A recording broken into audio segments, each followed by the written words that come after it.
नमस्कार, ग्रामीण वार्ता न्यूज नेटवर्क में आप सभी का स्वागत है।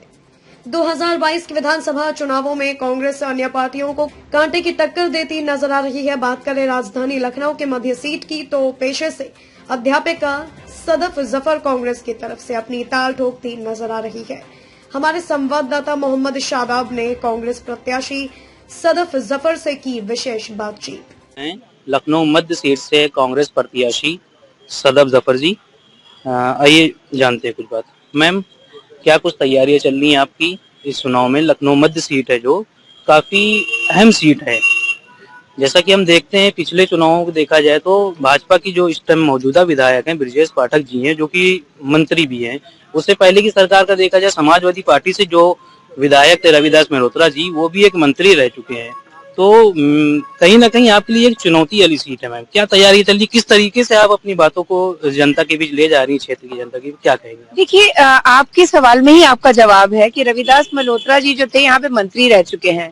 ब्रिजेश पाठक जो है, जो यहाँ के जो है वो विधि के मंत्री, लॉ के मंत्री रहे। उसके बावजूद वीआईपी सीट होने के बावजूद यहाँ पे विधानसभा है, यहाँ पे चीफ मिनिस्टर्स रेजिडेंस है, यहाँ पे सारे विधायकों के निवास है, उसके बावजूद पीने का साफ पानी नहीं है।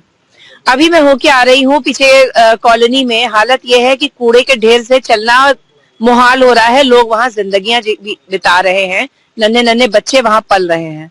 ऐसे हालात में मतलब किस तरीके से इन लोगों ने नजरें घुमा के रखी हुई हैं। गरीब इनको दिखाई नहीं देता है, मिडिल क्लास इनको समझ में नहीं आता है। सारी सड़कें जो है स्मार्ट सिटी के नाम पे खोद रखी है, सड़कों का अभाव है। सबसे अफसोसनाक बात यह है कि पीने का साफ पानी तक नहीं है। कहीं ना कहीं आपका ये कहना है कि जो भी सरकारें आई हैं, जो भी मौजूदा विधायक रहे हैं या उससे पहले भी रहे, कि किसी ने, कोई भी विधायक ने या किसी भी मंत्री ने कोई काम नहीं किया इस क्षेत्र के लिए, ये आप कहना चाहिए? बिल्कुल, बहुत ज्यादा उपेक्षा की गई है। मतलब जाति और धर्म के आधार पे जो पार्टियां राजनीति करती हैं वो किसी का भला नहीं कर सकती है।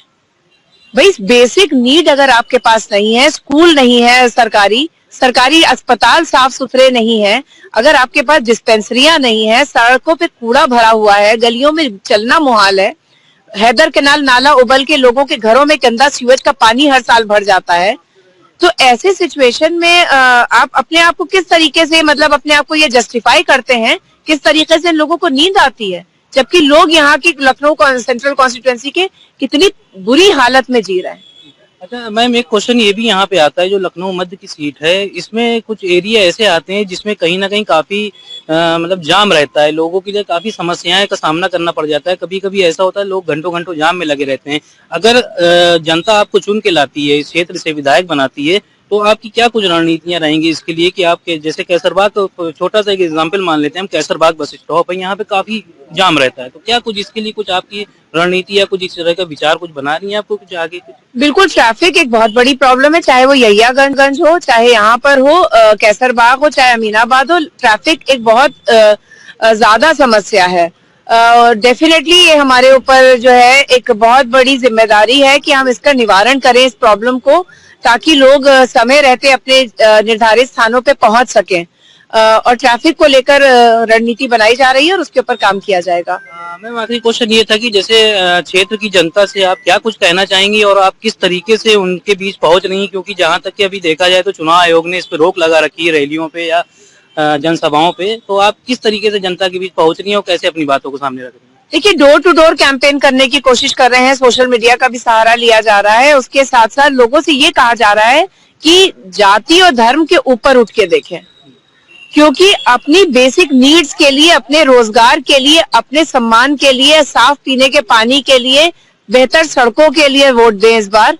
और आपने बहुत आजमा के देख लिया, ये जाति और धर्म के नाम पे वोट मांगने वालों को, ये सिर्फ आपके इमोशंस का सौदा करते हैं, ये पलट के दोबारा नहीं आते हैं। चाहे वो रविदास हो, चाहे वो ब्रिजेश पाठक हो या उनकी पार्टियां हो, पलट के झांकने नहीं आई।